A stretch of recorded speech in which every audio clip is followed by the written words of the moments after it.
আরে আপনি চোখে রাখেন না? না রে বাজান। মা, মা সোহেল, তুমি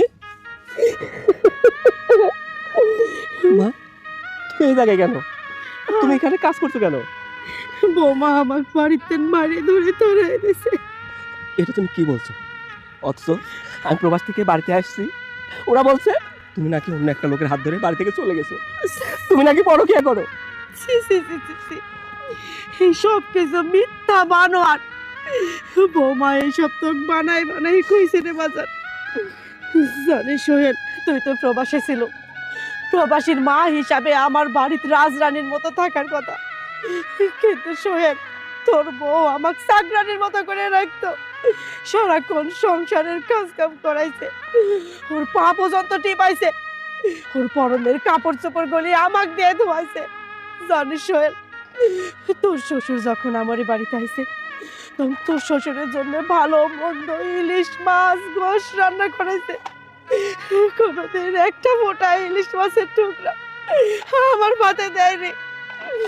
জানিস সোহেল, তোর শ্বশুরের গ্যাস হইতো, একটু যদি ঝাল বেশি হইতো রাত বেড়াতে আমাক মারে ধরে গ্যাসের মরি আনতে পাঠাইছে। কিন্তু আমার যে বাতের ব্যথা, হাঁটুর ব্যথা, কোনোদিনও মনে করেনি আমার শাশুড়িকে একটা ব্যথার মরি এনে দেয়।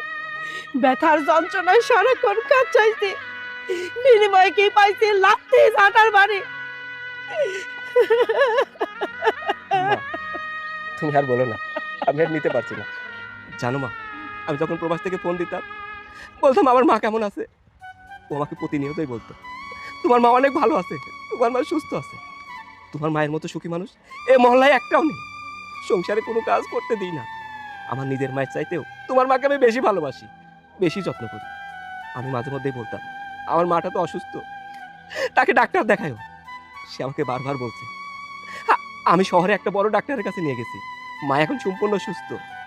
আমি যখন বলতাম মাকে একটু ফোনটা দাও, তখন বলতো মা নামাজ পড়ে ঘুমিয়ে পড়ছে। আবার দিনের বেলা যখন ফোন দিতাম তখন বলতো পাশের বাড়িতে বেড়াইতে গেছে।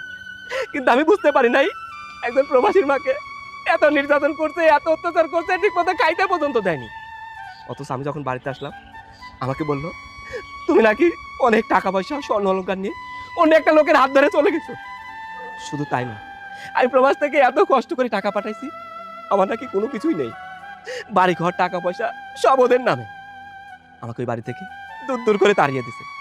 আমি ওদেরকে বলে আসছি আমার মাকে যখন আমি খুঁজে পাবো সব সত্যটা আমার সামনে আসবে, আর সেদিন সেদিন তোদের আমি বিচার